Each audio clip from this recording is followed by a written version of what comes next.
Hello and welcome back to the booth. I'm Gabby Sports, joined by Luis Scott Vargas, and we're heading into round 4. This is our first round of Unified Modern. Any thoughts on what you expect to see here? Yeah, one of the main things about Unified Modern is we're going to see a lot of Inkmoth Nexus decks. We're going to see either Affinity or Infect in almost every round because they're such powerful decks that don't take cards from other decks. And the teams that we're going to see this round have built around that. And actually, there's an Infect deck on either side. All right. Well, it's time to see what the players have brought to the table. It's time to head down to the feature match.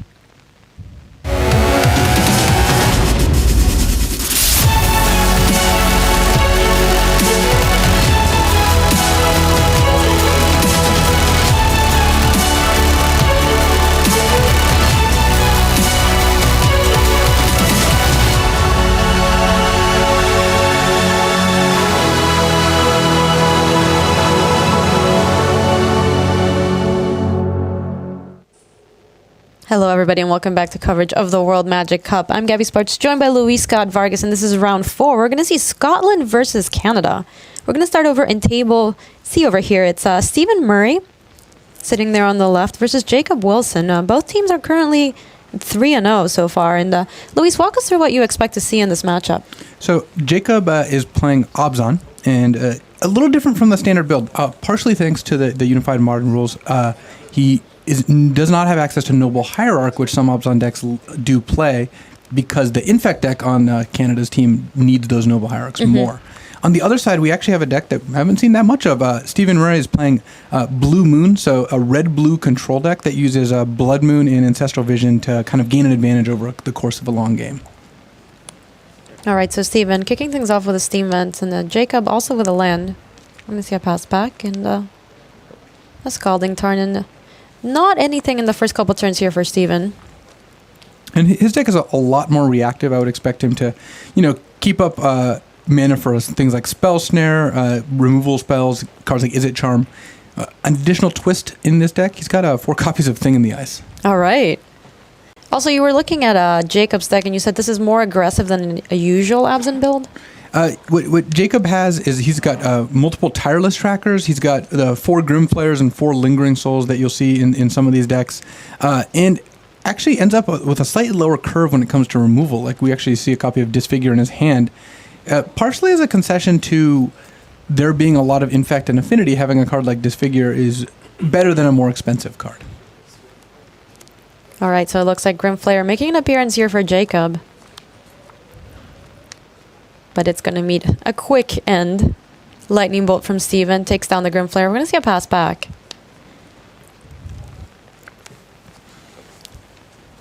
Taking a look at Steven's hand, his hand is pretty land heavy here. He's got all lands and a Snapcaster Mage. So Snapcaster Lightning Bolt can probably take out another card depending on what Jacob plays first.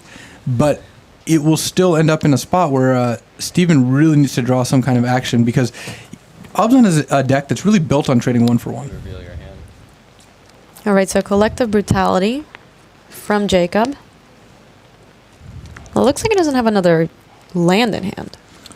And doesn't have a target either. Yep. Well, at least Jacob gets to see Steven is pretty flooded for lands and that Snapcaster Mage. No targets for Collective Brutality. Away it goes. It does get to feed that Tarmogoyf a little bit. That does mean if Jacob plays a Tarmogoyf, it'll be a 3-4 because Steven would have been able to Snapcaster exiling the Bolt and kill Tarmogoyf as if there was just lands and creatures, but Collective Brutality will protect that. And Jacob did lead with Brutality to try to flush out a card like Spell Snare, Mana Leak, Remand, or Lightning Bolt. Cards. 5. Steven cracking that land. Getting that down Steam Vents.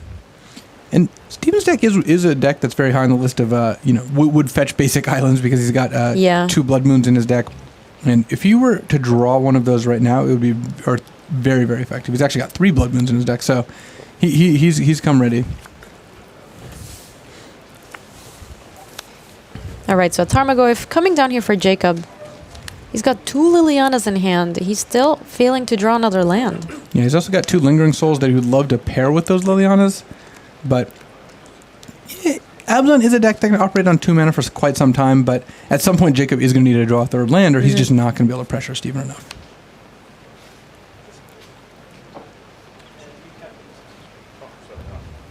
All right, so it looks like Steven deciding whether or not he wants his Snapcaster to make an appearance. He's going to kick things off by cracking the Scalding Tarn.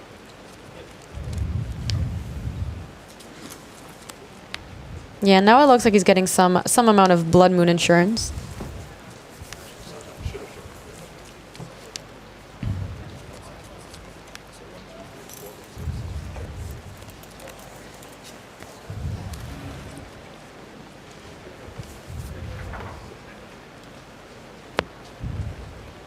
It looks like he might actually be using... Yeah, it's going to be the Harvest Spire, actually. Exiling the rest of his graveyard is going to manage to take down this Tarmogoyf.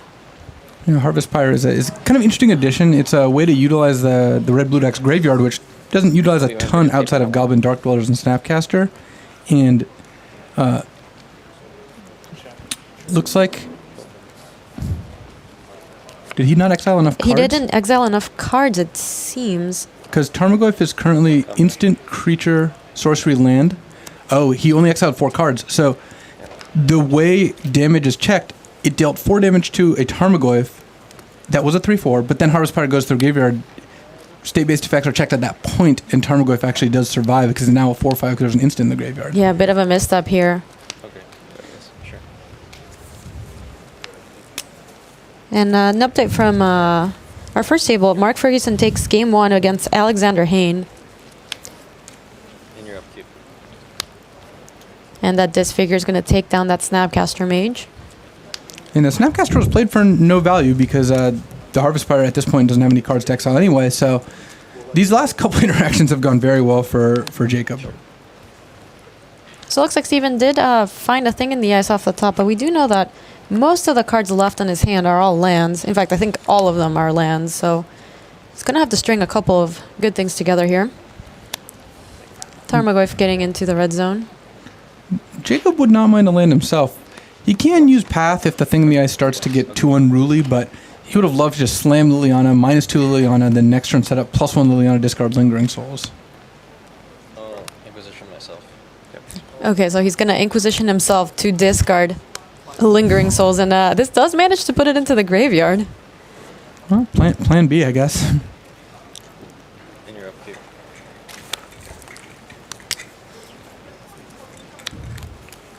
Sure. And Brian Sue from Canada has won game 1 versus Brandon Balfour. I think of all the matchups we're seeing this round, Brian Sue playing Titan Shift against Brandon Balfour playing Obzon, it favors Titan Shift the most because that matchup in particular, unless the Obzon deck is specifically constructed to fight against Titan Shift tends to be fast enough to outrace it and resilient enough to get past the disruption. And those are kind of the decks that something like Titan Shift is trying to prey upon, right? Yeah, the mid-range attrition decks are exactly what Titan Shift wants to see, though. Steven's matchup against lands here, not great. Yep, and he just drew another island off the top, and he picks up his cards, and Jacob Wilson up here a game from the World Magic Cup. It's very difficult to string anything together when you draw that many lands. Yeah, the fact that at no point did Steven really have any forward momentum that game made it a lot harder for him to get back into it. All right, don't go anywhere. We'll be back right after these messages. Up your game with Ultra Pro Magic the Gathering accessories. Find the best magic art on card sleeves, deck boxes, playmats, and more. Visit ultrapro.com to learn more and find a retailer near you. Optimism, innovation, and the spirit of creativity fill these pages, lavishly illustrated with the award-winning art of Magic the Gathering. Welcome to Kaladesh, a vibrant, beautiful plane where anything is possible. Join the heroic planeswalkers of the Gatewatch as they explore the Inventor's Fair and let your imagination soar alongside thopters and airships crafted by the best artificers in the multiverse.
Hello, everybody, and welcome back to coverage of the World Magic Cup. Gabby Sparts here in the booth with Luis Scott Vargas.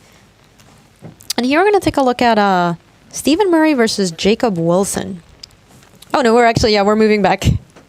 Yeah, we're Ferguson and Alexander Hayne. He looks pretty happy for someone who was very quickly down a game. All right, so Luis, tell me a little bit about this matchup. We're going to see Infect versus Infect. Yeah, so it's a really fast matchup. Part of the reason that they finished game one so quickly, because both players kind of run past each other. They don't have much disruption, and cards like Distortion Strike make it very difficult to block up. Bladed Agent, of course, unblockable to begin with. The main difference, I'm looking at these two deck lists and trying to figure out where there's an advantage to be gained, is that Mark Ferguson has access to 2 Twisted Images total post-board, which means that both players have a bunch of Spellskites as like the Mirror Breaker, and Twisted Image kills Spellskite. So that seems like one of the biggest differences. Other than that, I mean, both players are playing the normal suite of Infect creatures and ways to make them gigantic. So it's going to really just depend on who can kind of get out faster, and when Infect creatures trade, who can draw extra Infect creatures. And it does look like Mark actually does have that Twisted Image in hand, so if Alex is looking to find a Spellskite to break this mirror, it will not be successful. Glistener Elf getting in there for Alex, excuse me. And Alex was fine offering the trade because he has a backup Glistener Elf. Though it is interesting in situations like this, whoever thinks they have more pump spells has incentive to not block. Yeah, so Alex with a couple of Glistener Elves here. See what Mark wants to follow up with. He does have that Spellskite. Yeah, that was a great draw, because now if Mark plays out a Spellskite, Alex has no way to get rid of it, and it essentially blanks every card in Alex's hand that's a pump spell, which right now is 3 different spells.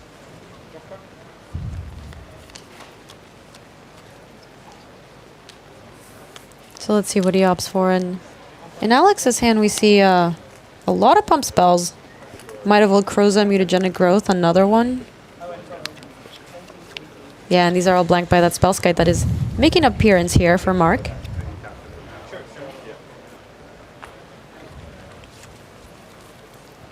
So let's see what Alex can do here in the face of this Spellskite. He's drawn another pump spell.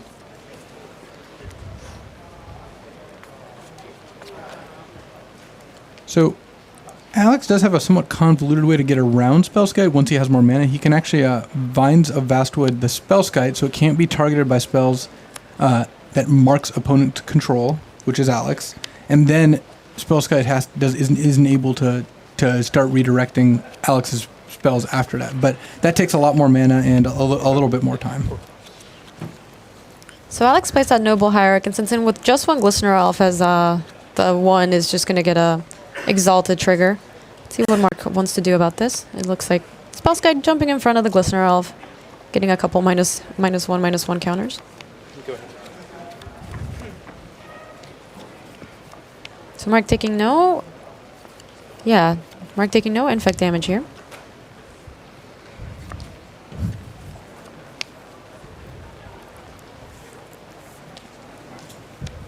Oh, taking a look at the Spellskite Vines interaction. Actually, it looks like that's not how that works. So Vines is not an effective answer to Spellskite. All right, so Twisted Image not killing a Spellskite, but it is able to take down that Noble Hierarch. Yeah. Because the Vines would block Mark's spells, not Alex's spells. So not quite as tricky as it may have seemed. Unfortunately for Alex, because he's lacking Twisted Image, though, he is going to have a hard time dealing with this Spellskite, even though it has a couple Infect counters on it. All right, so Distortion Strike targeting the Glistener Elf. Off it goes to exile, and in comes this Glistener Elf. Distortion Strike also pretty key here, because when 2 Infect creatures fight, even if both sides have pump spells, the -1/-1 counters mean that like the Glistener Elf would die even if it was targeted with a pump spell in order to try to win the combat. Distortion Strike lets Mark set up a win past any potential blockers, even though he's doesn't have a ton of pump spells in his hand right now. All right, so Spellskite taking another -1/-1 counter and jumping in front of the Glistener Elf. This does mean he takes 1 point of poison. A Blighted Agent making an appearance for Alex. Yeah, Alex is doing the best he can. I mean, when you're playing Infect essentially without your pump spells and you've drawn a bunch of them, it's going to be much harder to win the game. You have 1 mana 1/1s and 2 mana 1/1s. But Alex is getting a little bit of damage through here and there and hoping it'll add up. The problem is Mark's cards are all live, Alex's are not. So both players, every time they draw a pump spell, it's great for Mark and it's very bad for Alex. What can Alex do in the face of the Spellskite then, knowing that most of his spells don't really do anything? It looks like Alex actually doesn't have Dismember. Now that it's post-board, he has access to a couple Dismembers and potentially Nature's Claim as well, which can target Spellskite or Inkmoth Nexus. So Alex is just going to have to draw one of those or hope that Mark just doesn't draw pump spells and eventually dies to, Blighted Agent and Inkmoth Nexus. So that Distortion Strike rebounding, and it looks like it's Pendelhaven. Sure. Might of Old Kroza, and another one. Games. Excuse me, Vines of Vastwood, and that is enough damage there. Wow. Unsurprisingly, the Infect Mirror was the first to finish in like 10 minutes. Is that how fast you usually expect it to go? Well, again, but both players end up playing past each other a lot of the game. There's not that much interaction. Spellskite's really the only interactive card. So it means that it's just hard for either player to prevent themselves from dying when they're behind. We're moving back to Stephen Murray versus Jacob Wilson, and Jacob currently up a game here. Yeah, no, it's a good deck. And a lot of spirit tokens also. I guess I don't really have to ask your opinion. Yeah, it looks like Thing in the Ice just ate a Victim of Night. So we're seeing a similar situation as last time, except Steven has access to a lot more cards. It looks like between Cryptic Command and potentially like a Goblin Dark Dwellers here, he's going to have a lot more options, especially if it looks like he's got an Ancestral Vision in his graveyard, which that does work quite well with Goblin Dark Dwellers. Yeah, so here we see Dark Dwellers coming in, flashing back that vision and drawing him 3 cards. And that's kind of what Steven's deck is designed to do, and it's putting himself in a position where he's playing against a deck with Inquisition of Kozilek and Thoughtseize, and he's drawn, looks like 6 extra cards this game between the Vision first resolving and being cast again by Goblin Dark Dwellers. So that's what you want against Obzon. A game where you don't draw any copies of Ancestral Vision is going to be a lot harder. Steven using a maximum amount of his mana this turn, also casting that Serum Visions right here.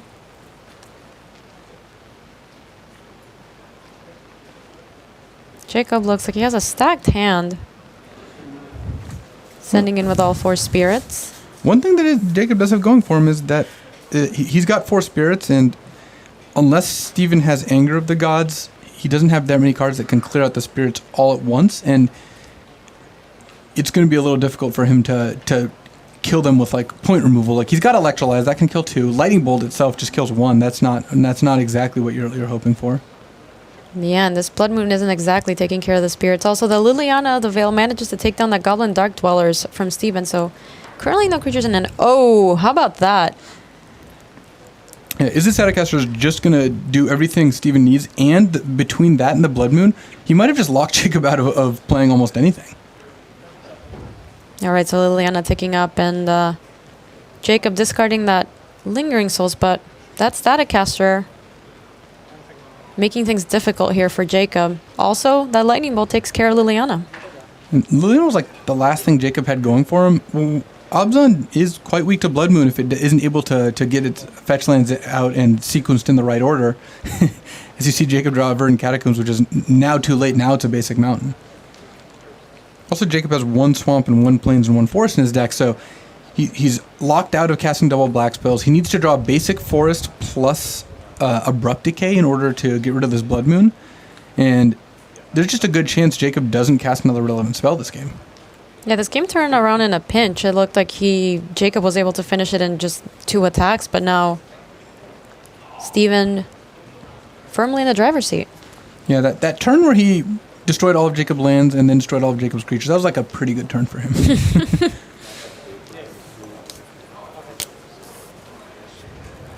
And Brian Sue actually wins his match versus Brandon Balfour, so that puts Canada with 1 match win here. Yeah, so this match is for the entire round. If Steven's able to force a game 3 here, which it looks like he's very likely to, we're going to see a game 3 which will determine the fate of these teams' tournament. The only thing that Jacob really has going for him is Steven isn't actually trying to finish this game. He doesn't have a way to attack, though that looks like it might be changing. Oh, yes, and this can be a very fast clock indeed. Karanos making an appearance here for Steven. Jacob, what can you do about that? He's actually pretty close on devotion. Thanks to all the random permanents in place, Steven might actually be animating Karanos, which is not a sight we see very often.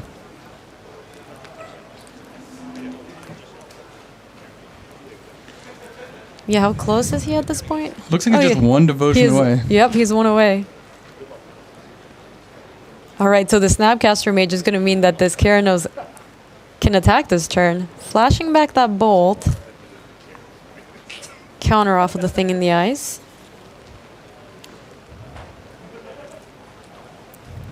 Yep, and this is a sight we don't usually see, but Karanos coming in here for 6. And he's going to force a game 3 here. Is Karanos a card coming in from the sideboard, Luis? It is. It's primarily for this matchup, actually. Karanos is just great against the Abrupt Decay type decks. There's just not much they can do to kill it. Other than that, doesn't look like Steven has that many really specific sideboard cards. Like, Is It Staticaster is quite good against Lingering Souls, but the base game plan of Steven's deck is the same. Basically, in matchups where Blood Moon is good, then the Blue Moon deck doesn't change dramatically. Once Blood Moon becomes bad, the deck has to be a little bit more proactive because it doesn't have a trump card like Blood Moon, which in this matchup is very effective at keeping Jacob from playing relevant spells. Who do you think the sideboard favors? I think that Steven probably gets more out of the sideboard, and that's one of the advantages of playing a deck that like Steven is playing. He's playing a deck that's not very big part of the metagame. There's not very many Blue Moon decks in this tournament, and as such, Jacob does not have anything that's really targeted at the Blue Moon deck because there's just not much of an incentive to heavily target a deck you'd expect to face usually 0 times. So Steven is getting a lot more value because Obzon is a very commonly played deck, and that's kind of one of the bigger advantages of playing a lesser played deck. How good of a strategy is it, do you think, to do something like that, right? Because, everybody here is anticipating that people are going to have Inkmoth Nexus decks, right? So they're going to bring some sort of hate for it in the decks that can possibly do that. How good or how many points do you think somebody gets for bringing something completely unknown? No, I mean, Blue Moon is not completely unknown, but it's not the common choice. By playing a deck that is immune to Lightning Bolt, for example, which and largely immune to Path to Exile, which is what Steven is doing, he gets to dodge cards like those or like Jacob's Disfigures that are just not effective. So he definitely gets points off that. It also just depends on how well you judge the metagame, because Blue Moon is somewhat of a metagame deck. I mean, when you put Blood Moon in your deck, you've got a specific set of decks you're hoping to play against. And when you play cards like Spell Snare, you really need to get it right, because there's just a lot of decks where that just is not an effective card. And from the decks that you've had a chance to see so far, do you think that the decks have made much of a compromise because it is Team Unified Modern, or do you think these decks are mostly just operating the way they usually do? The biggest compromise I've seen, and actually it's come up in this on both sides of this match, is if you want to play Infect, it needs Noble Hierarch. It's a crucial card for the deck. And if you want to also then play Obzon, you don't get to play Noble Hierarch. And so there's 2 ways around that. One is what Jacob did, which is don't play Noble Hierarch and just don't replace it with a mana creature. The other is what Scotland did with Brandon Balfour's deck, which is to play Elves of Deep Shadow instead. So he's got a different sort of mana accelerant, whereas I would assume he would be playing Noble Hierarch instead if that was on the table, but because they wanted to field an Infect deck, they decided to make that switch. Give the poor elves a chance to shine. Yeah, it's been a while since I've seen Elves of Deep Shadow in play, but it's a powerful card. Do you think for the most part all the other decks can also play what is generally a normal main deck? Yeah, most teams are not interested in making too many compromises because there's just so many powerful modern decks that you can stack on top of each other without overlap that you couldn't play Affinity and Infect. Cutting Inkmoth Nexus from either deck, I think, would just be too big of a hit. Mm-hmm. Turning Noble Hierarch into Elves of Deep Shadow, that doesn't seem that unrealistic. All right, so it looks like both players have kept, and we are underway here. This is going to be for the match. Scotland versus Canada. They're both 3-0 so far. And Steven's actually got one of the classic dilemmas when you play a deck like his. He didn't play anything on turn 1. His hand of Serum Visions, Ancestral Vision, and Spell Snare means that he really has to decide how he wants to sequence his cards. But he was rewarded here. Yeah, he is going to, instead of casting anything on turn 1, is going to be able to counter this Tarmogoyf. And that gives Steven the perfect opportunity to then go Serum Visions plus suspend Ancestral Vision on turn 2 without a Tarmogoyf in play and basically have everything work out the way that his blue-red deck wants. If you're Jacob, there are any consideration to not running out the Tarmogoyf, just passing the turn? What Jacob really wanted was an Inquisition. I think that would have let him do that, but it depends on really what the rest of your hand looks like. Actually, Jacob has the Inquisition, but the reason he would play a Tarmogoyf there is he's got another Tarmogoyf, so by playing turn 2 Tarmogoyf, turn 3 he can go Inquisition plus Tarmogoyf, and that is the best use of his mana. But I do agree that it would have worked out better if Jacob almost just passed there. So Serum Visions here for Steven. Also, now he's able to cast both 1-drops that he did on turn 1. This is an Ancestral Vision. So it looks like Inquisition coming down. And this Inquisition is going to show Jacob what is going on in Steven's hand. It looks like the only card that was available here was a Roast. Well, that does protect a Tarmogoyf at the very least. 3 other lands in hand and a Piankir and Nalar. The second Tarmogoyf coming down. Suspend counter off of this Ancestral Vision.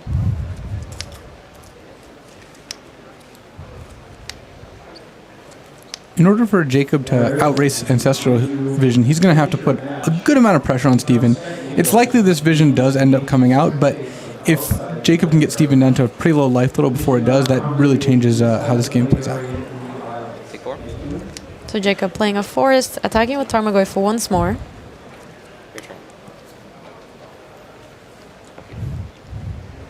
And then we're going to see a pass back. Steven's trying to Spell Snare for the turn. All right, and here, Mom and Dad are going to make an appearance. Bianchi and Nalar also bring along some Thopters. Yeah, that's a great play for Steven. It just provides many, many turns of chump blocking. And if Jacob could kill all 3. He could use Victim of Night plus Path plus Abrupt Decay if he really wanted to. But I don't think Steven would be too unhappy with that turn of events. Looks like he is firing off the first Victim of the Night to kill P and Kieran, but the 2 Thopters are still left over. Tarmogoyf coming in. Steven isn't blocking. He's actually choosing just to take the damage, and Lingering Souls is going to bring another Spirit. Vision's getting dangerously close, and even though Steven's hand is at this point all lands in a Spell Snare, next turn he's going to get 4 new cards between his draw step and the Vision, so he just has to hold on for a little bit longer, and then he'll presumably be able to kind of overrun Jacob with cards here. How crucial is Ancestral Vision to this general strategy of the Blue Moon deck? In this matchup, it's probably your best card, just because, Blood Moon may be a close second, but when you play against a deck that has a lot of spot removal, a lot of discard, you really want Vision. It just sits there. Jacob can't do anything with it. He can't interact with it. He can't counter it. And he can't usually kill Steve before it goes off, at which point you draw 3 extra cards, and in a matchup that's based around 1-for-1 trades, that's usually going to win you the game. Let's take a peek at Jacob's hand. It looks like a Path to Exile, Abrupt Decay, and Shambling Vent. So a couple of removal spells. Nothing that's too effective against those Thopters.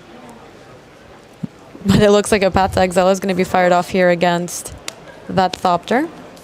That looked incredibly effective if your goal is to trade multiple cards for 1 card, which really not something I'm a big fan of, but Jacob is kind of forced into it because of that Vision. If that Ancestral Vision wasn't there, I think Jacob would have been a lot more conservative with his removal spells, but he really feels the pressure to get Stephen Murray as low as possible in order to try to close it out by getting just the exact amount of damage through before Ancestral buries him in card advantage.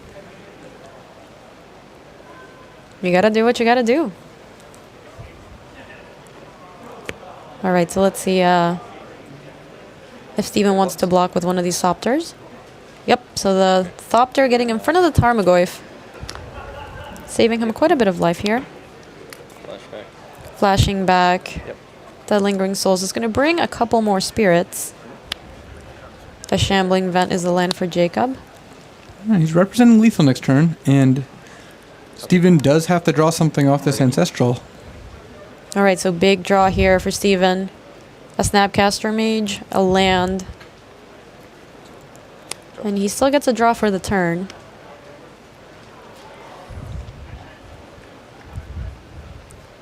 Oh, it looks like he has drawn a Flame Slash. Not quite big enough to kill Tarmogoyf here. Deals 4, but Steven could go Flame Slash, Snapcaster, Flame Slash, or he could Snapcaster Roast, which seems like it would be preferable.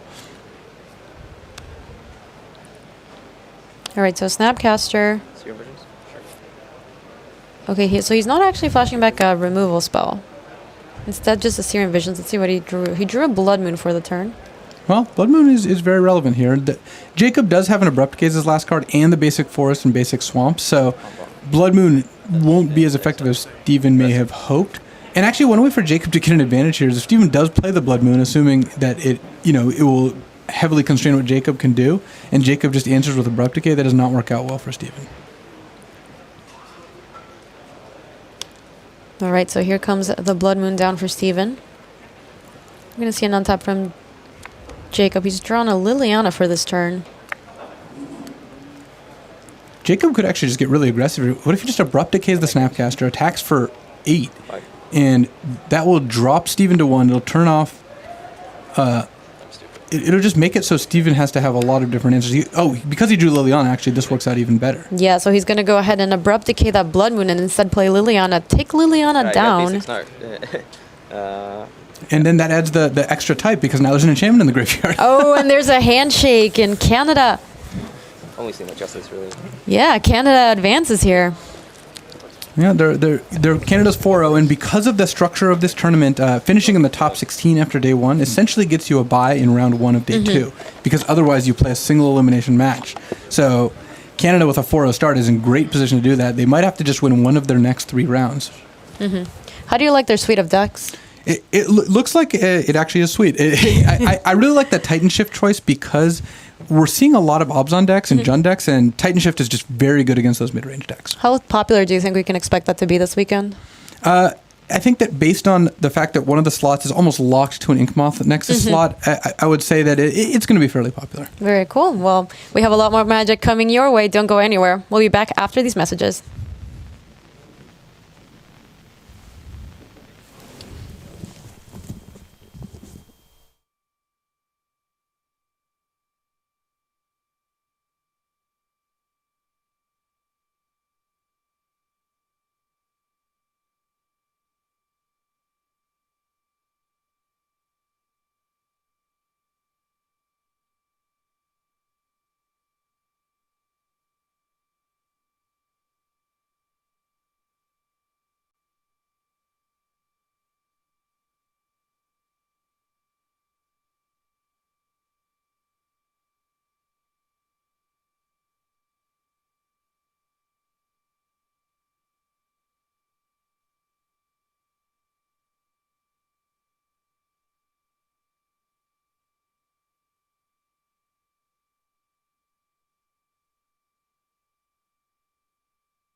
Welcome back to the news desk. Our feature matches are done here for round 4, the first round of Team Unified Modern. You put a card in one deck, they can't go in any other deck. So single stomping ground in seat A, no stomping grounds in B or C. You can play 4, of course, in that one deck that you choose, but that's the maximum, and you can't spread them across the 3 decks. So there's still, as you can see, 18 minutes left on the round. A few results are in, however. Italy, defending champions, are up to 2-2. They had a disappointing morning in sealed. What about the 4-0s though? Chinese Taipei, Huang Haoshan leads that team to 4-0. That's over 3-1. Germany have their first loss. That came in modern this round.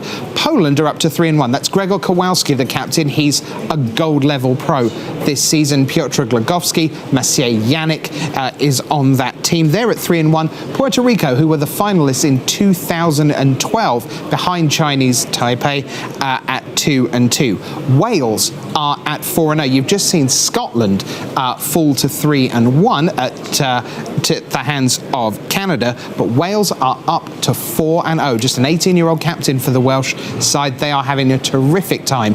And just to fill you in, remember, 48 teams advance at the end of the day. 4-0, you are for sure through to day 2. So by our reckoning, there are going to be 4 teams certain to come back already on day 2. One of those is Wales. Great job. But out on the floor, our reporter Brian David Marshall is ready to rock and roll, and there are a couple of great matches near the top tables. BDM, what are you watching right now? Right now we're watching Portugal versus Chile. We have Rodrigo Lopez versus Marcio Carvalho playing Game 3. There's also another Game 3 getting started at B for them. And here you can see Rodrigo Lopez playing a Jeskai control deck. Marcio Carvalho on the very popular Abzan deck. He's got a fistful of cards here in Game 3. The life totals are 19-14 in Marcio's favor. Yeah, it looks like a Jeskai Nahiri deck on the Chilean side of the table in seat C, BDM. Both players have tons of mana and fistfuls of cards, and it doesn't look like it doesn't look like anybody's sandbagging a handful of land here. So we could see things really take off as they head into the mid to late game here. Snapcaster Mage for Rodrigo Lopez, and he is going to Cryptic Command a Liliana of the Veil. That seems a very fine use of a Cryptic Command. Yeah, I know you love that, Rich. Yep. And here comes Tarmogoyf from Marcio Carvalho. As I said, these guys' hands are stacked. And just to confirm, BDM, you said that the middle table, table B, is also still going. Absolutely, yes. They are just getting ready to go into Game 3. They're sort of shuffling and sort of sideways glancing at the other match. So here is Nahiri the Harbinger coming down on the left-hand side of the table for the Chileans. And that match is Felipe Valdavia from Chile. And I'm just double checking. Meanwhile, 4 counters on Nahiri the Harbinger, where it starts off, and she will go up to 6. Away goes the land, and a new card freshly drawn on the left there. You're seeing Scotland 3-0 versus Canada 3-0. Remember, Canada won that. That was our feature match just a few minutes ago. So Canada are through already to day 2. Now the quest begins to get into the top 16, which will guarantee a bye in the first round tomorrow morning. As you take a look at the World Championship finalist Marcio Carvalho, hiding behind his Tarmogoyf right now against 6 loyalty on Nahiri the Harbinger and Snapcaster Mage. And there you go. I can tell you that the middle matchup is a Infect Mirror. Oh, so that might not take too long then. Well, I mean, they're still playing right now, though. Fair. They're just getting to Game 3. Both plays with Glistener Elves on turn 1. So we saw plenty of lingering souls out of Jacob Wilson in the feature match area this round. We're going to see some more now from Marcio Carvalho.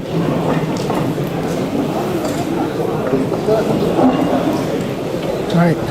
Lingering Souls for Marcio Carvalho, followed up by a Maelstrom Pulse on Nahiri.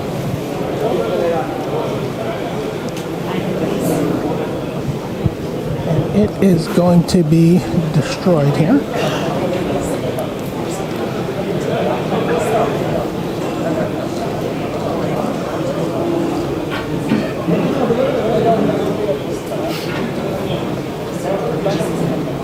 And I'm sorry, I gave you the wrong player sitting at table C here against Marcio. This is actually Jose Luis Echeverria Paredes. Oh, now he actually played Frank Karsten, Pro Tour Yokohama, best part of a decade ago, playing for what looked like the top 8. They drew and finished 9th and 10th at that. Now, I can tell you, BDM, I've been joined here at the news desk, fresh out of the booth, by Luis Scott Vargas, Hall of Famer. Luis, welcome to the desk. Had a good morning? Yeah, it's been good so far. Great stuff. So we're watching this match between Chile on the left and Marcio Carvalho, Portugal on the right. Jose Luis Echeverria Paredes. We've got this Jeskai Nahiri deck on the left up against Marcio. How do you see from here? How do you read the situation? Anytime the game goes this long, the Jeskai decks tend to have somewhat of an advantage because they have lands like Celestial Colonnade, they have spells like Snapcaster and Cryptic Command that just really get more powerful as the game progresses. So BDM, the view from the Hall of Fame seat is that maybe it's advantage Chile right now, but of course you've got another match to keep an eye on as well.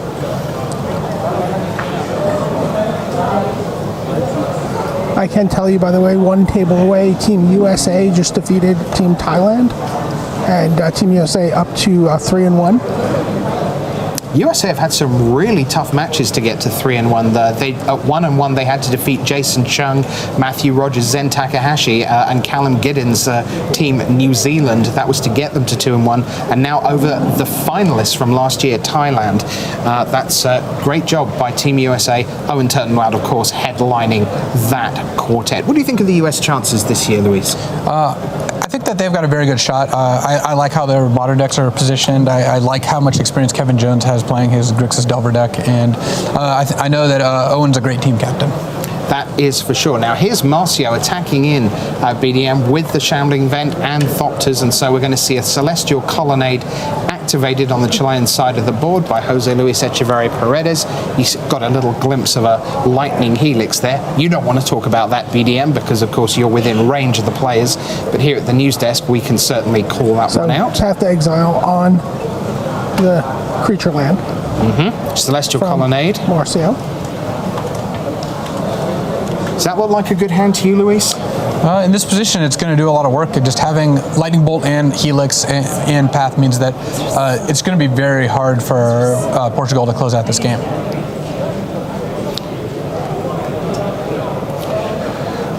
So BDM, do you have a sense of the match score if this one were to go the way we begin to suspect it might? If this game went to Chile, how would that stand in terms of the middle match? Would the middle match still be counting? So Portugal is up one match in the round. Right, okay, so if Chile wins here, it will be all about the Infect mirror in the middle table. Yeah, the aforementioned Rodrigo Lopez. The aforementioned Rodrigo Lopez had won the match.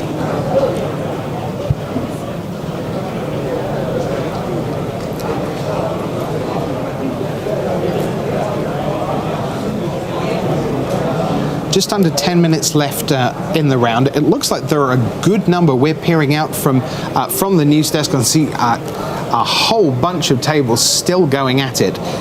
Does Modern generally, we talked about this idea as we head towards the end of rounds, Luis, that matches tend to go slower because there's just more and more input into the same game? Yeah.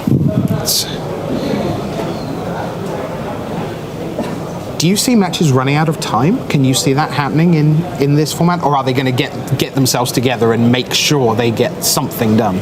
I think that there's certainly a chance for matches to run out of time, especially if you get the right matchup. Like this matchup in particular is like a very attrition-based one.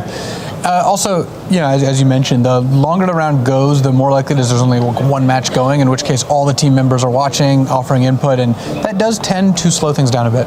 Okay, BDM, back to you. Looks like we've got more Planeswalker action now. Yep, Nahiri has made a reappearance here. And points her fury at a Thopter token, or I assume was a Lingering Souls token. Marcio draws for the turn.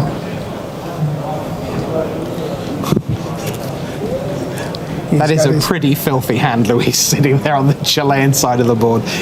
Even I'd feel like I would have a good shot at winning a game with that as my hand at this stage.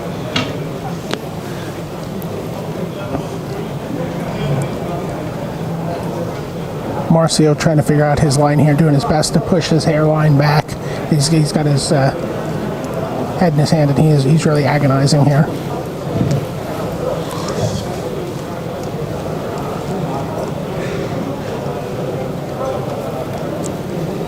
He just drew Collective Brutality, and he's playing it.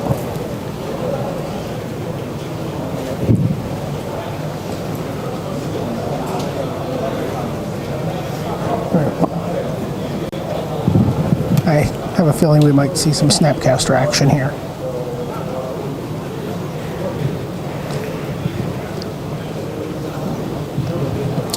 More results coming in, BDM. Another 4-0 team to report. That is Belgium. They are up to 4-0, defeating Latvia at 3-1. So Belgium 4-0, Canada 4-0. Great job by both of them.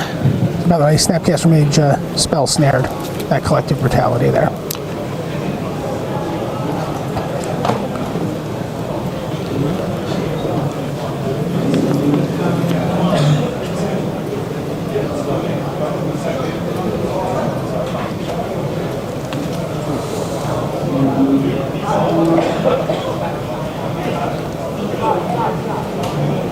I can tell you in the Infect match that Portugal has Nissa, Voice of Zendikar, a 2/2 Glistener Elf, a 2/2 Dryad Arbor against double Spellskite, Agent, Noble Hierarch, and another Glistener Elf. So. Yeah, plenty going on here, Luis. We've got two matches, and any moment either one could shift and fundamentally change the match.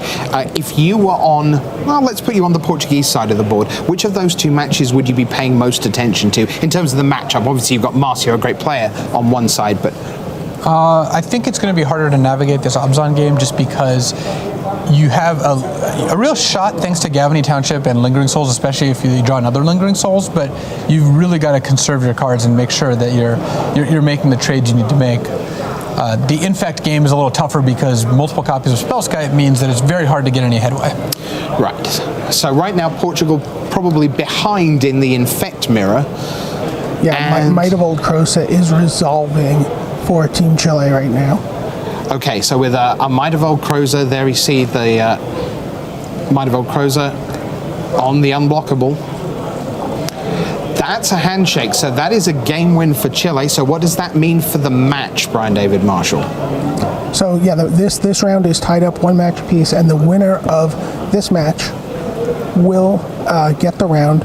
And we see here that Marcio is getting pretty aggressive, attacking. He pathed another Celestial Colonnade, and his creatures were shot down with a flurry of cheap effective spells. Yeah, flurry is absolutely right. That was just, wait, wasn't there a board on the Portuguese side of the table a moment ago? Luis, this is looking now great for Chile. This has really established a double Snapcaster Mage plus Nahiri with ticking up. Get rid of a card, draw another, in I come. This is the pace of play of either a Shota Yasuoka or someone who's winning. Even trading a bunch of removal 1-for-1 for Lingering Souls token is actually still left Chile in a great spot. The last hope comes down here, guys, and it takes out one of the Snapcaster Mages. 4 minutes left on the clock. I don't believe there's any extra time available in this round. I think there have been no judge calls or anything like that would lead to an extension. So they are playing to the limits of the clock here. So we have a little bit of Kaladesh action coming into Modern with Chandra Torch of Defiance, a card, Luis, that we saw actually win a Modern Grand Prix just a couple of weeks ago. You were there. That was Grand Prix Dallas. And here is Chandra Torch of Defiance. How good is she in Modern? She definitely has her moments. Playing against mid-range decks, in mid-range decks like Skred, Jund, Jeskai, she can be a really powerful card, and she looked great. And you see, she looked great there. Chandra just flipped a negate. He couldn't cast it, so he gets to deal 2 damage and redirects it to the Liliana. And Marcio is slumping in his seat here. Yeah, Marcio down to just a Grim Flayer. Opposite Nahiri, Snapcaster Mage, Chandra, Torture Defiance, continuing to loot away on the Chilean side of the board. Chandra is going to go from 5 to... Prediction, Luis? It looks like Chandra's more likely to plus here, especially since, well, Path gets rid of Grim Flayer, so that makes it even easier. Takes out the Grim Flayer, and by the way, Marcio must be out of basic lands because he didn't search there.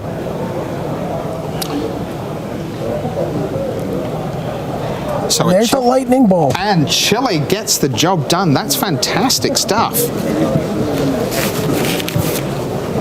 All right, great job by Chile to pull that back after being down 1 match early on. Rich, I'm going to send it back to you over at the news desk. Okay, thanks very much to Brian David Marshall. With all the action, it really was plenty of action. We had 2 matches to go at. The Infect mirror on one table, and then seeing tons of Planeswalkers on the Chilean side of the board. Jose Luis Echeverria Paredes there getting the win over Marcio Carvalho. Now, by my reckoning, that takes the Chileans to 3-1, and because they've won their 3rd match as early as round 4, that means their tiebreak is going to be pretty good. It's a very good bet that you'll see Chile in the next phase of this tournament tomorrow. Remember, 48 teams will make it through. So some more scores on the doors for you. Let's see what I can bring you here. Well, I can tell you that Singapore is up to 2-2. Sweden, Yo Larson and the team are at 3-1. That's because Hong Kong, we saw them, Li Shichan, they lost this round in the first round of Modern to be at 2-2. Macedonia doing quite nicely, thank you. They've only lost once, but they do have a draw. 2-1-1 for the team from Macedonia, one of the small European nations that have a team here at the World Magic Cup every year. They've never done particularly great, but they're in with a shout of day 2, and then all bets are off because day 2 is going to be crazy. Brazil 2-2 now coming in. The Philippines 3-1 over South Africa. Sinan Effendi played multiple World Magic Cups before in his 3rd event here, and we heard that USA, BDM brought us that news, that USA defeated Team Thailand to get up to 3-1. All right, so we're closing in on the end of round number 4 right now. So we will, of course, be back with Unified Team Modern in the feature match area with round number 5. But our BDM, he's been a very busy boy. He's been out and about meeting the teams. And who better to talk about the joy of the World Magic Cup than the people with all the hardware? And that, last year, was Team Italy.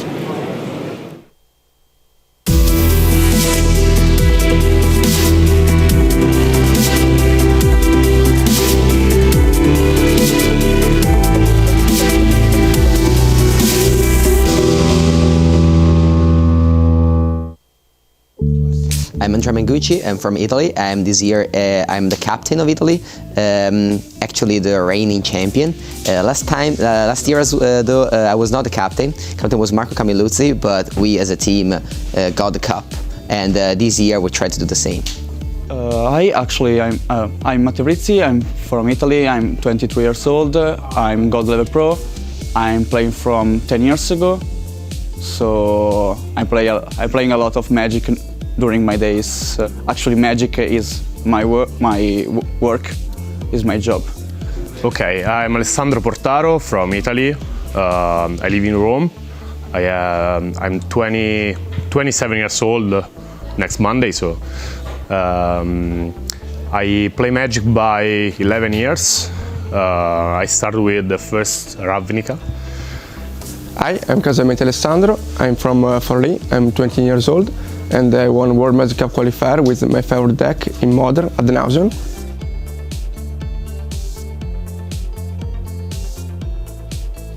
Before the World Magic Cup, I actually never won anything relevant. We were just Italy didn't even ever make day 2 before that World Magic Cup. The only years I was not in the team, Italian won last year, but I'm really happy because Italian was the first time for Italy. Day 2 and day 1, so was really great. Our team was great. We just crushed everyone. The tournament was very smooth. We ended up winning the thing. We ended up cheering a lot. Yeah, I looked Team Italy all tournament, and I cheer my friend Andrea Mengucci. But because I play more GP with Andrea. Last year I lost the last World Magic Cup qualifier against Francesco Biffaro. He played the World Magic Cup and he won the World Magic Cup, so this is really insane and I'm really happy for him. He played always with William Pizzi in the World Magic Cup, so actually the team was Camilluzzi and Mengucci alone and William Pizzi and Francesco Biffaro together for playing the team. It's very funny because if you see the final again, during like the two last round, the judges stopped the match. But we were so far ahead that we already knew we would have won. So there was just us four talking and just laughing, you know, what are we gonna do tonight? What's the plan? And etc. And it was just great because then the judges let us continue the match, and 2 turns later, my opponent just extended the hand and everything just exploded. I actually don't remember a lot of things, but sawing it, the chair fell down, and you know, we were just start singing and jumping. It was just my best memory of a Magic tournament by far. Italian, but in general Latin people is emotional, no? So when they want something, they make ole party, they explode, no? So way better than making the final of PT, I think. As a moment, because we were together, we were a team, and that was the best part. And when Italy wins, I'm very, very happy. You know, and also on the comeback home, every let's say news about Magic were just about the World Magic Cup win. It was I never saw anything related myself so much, you know, so much hype on something I did. So it was very, very special to me for the whole Magic community. It was way more than when I then made the final of the PT later. It was nothing as much as the World Magic Cup win. It was just a lot of people just, you know, wrote to me. A lot of people, when you go around the tournament, to say, oh, there's the world champion, you know, and it was beautiful seeing all these people that was not really into the pro scene, the Pro Tour scene, just getting into, as I said, the Pro Tour scene just because our country won the World Magic Cup.